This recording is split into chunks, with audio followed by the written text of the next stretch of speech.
Shalom saudara dan saudari yang terkasih dalam Tuhan kita Yesus Kristus.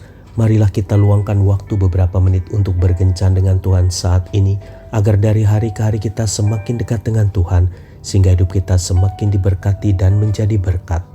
Kencan dengan Tuhan, Kamis 31 Agustus 2023. Bacaan dari surat kepada orang Ibrani bab 12 ayat 16 sampai dengan 17. Janganlah ada orang yang menjadi cabul atau yang mempunyai nafsu yang rendah seperti Esau yang menjual hak kesulungannya untuk sepiring makanan. Sebab kamu tahu bahwa kemudian ketika ia hendak menerima berkat itu, ia ditolak sebab ia tidak beroleh kesempatan untuk memperbaiki kesalahannya, sekalipun ia mencarinya dengan mencucurkan air mata. Demikianlah sabda Tuhan, syukur kepada Allah.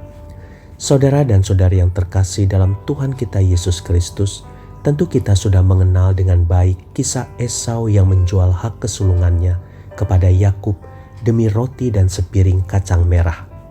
Akibat perbuatannya, Esau kehilangan berkat dari hak kesulungannya dan Tuhan memberikannya kepada Yakub. Namun mengapa penulis kitab Ibrani mengatakan bahwa ini adalah seperti perbuatan cabul? Kata cabul yang dipakai dalam bahasa aslinya menggunakan kata pornos, yang merupakan akar kata dari kata porn dalam bahasa Inggris dan menjadi kata porno dalam bahasa Indonesia. Kata porno biasanya berkaitan dengan kegiatan seksual, namun Alkitab tidak pernah mencatat dosa seksual yang dilakukan oleh Esau, sehingga jadi menarik ketika penulis kitab Ibrani mengatakan bahwa perbuatan Esau adalah seperti perbuatan cabul. Makna kata pornos yang dipakai oleh penulis kitab Ibrani dapat dipahami dari kalimat nafsu yang rendah, yang berarti Esau adalah orang yang hidupnya hanya berpikiran pendek, hanya memikirkan masa sekarang dan tidak memikirkan masa depan. Hal ini nampak ketika Esau tidak dapat menolak sepiring makanan dan berkata, "Sebentar lagi aku akan mati, apakah gunanya bagiku hak kesulungan itu?"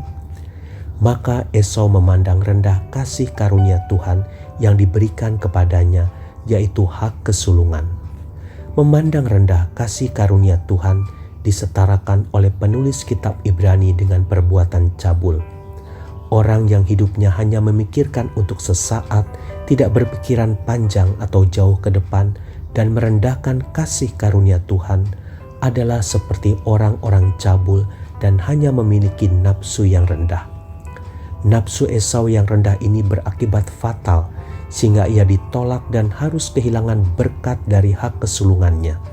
Ia tidak hanya kehilangan berkat dari hak kesulungannya, namun ia juga kehilangan kesempatan untuk memperbaiki kesalahannya, sekalipun ia mencarinya dengan mencucurkan air mata. Saudara dan saudari yang terkasih dalam Tuhan kita Yesus Kristus, terkadang perbuatan Esau tercermin dalam kehidupan kita sehari-hari sebagai pengikut Yesus. Sebagai pengikut Yesus, kita menerima banyak kasih karunia dalam bentuk berbagai hak istimewa. Kita memiliki hak istimewa untuk berkomunikasi langsung dengan Tuhan melalui doa dan pembacaan Alkitab.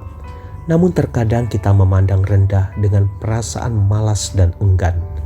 Kita memiliki hak istimewa dengan diberikan berbagai talenta untuk melayani. Kita merasa enggan untuk melayani. Mari jangan remehkan kasih karunia Tuhan, tetapi belajarlah untuk mulai menghormati dan menghargai setiap pemberiannya dengan mulai bertekun dalam doa dan menghormati Tuhan sebagai Raja semesta alam dan sumber berkat serta kekuatan kita. Tuhan Yesus memberkati. Marilah kita berdoa dalam nama Bapa dan Putra dan Roh Kudus. Amin. Tuhan Yesus, terima kasih karena Engkau telah menjadikanku anak-Mu. Bantulah aku agar aku selalu setia padamu dalam setiap jam-jam doaku dan selalu rindu untuk datang ke hadirat-Mu. Amin. Dalam nama Bapa dan Putra dan Roh Kudus.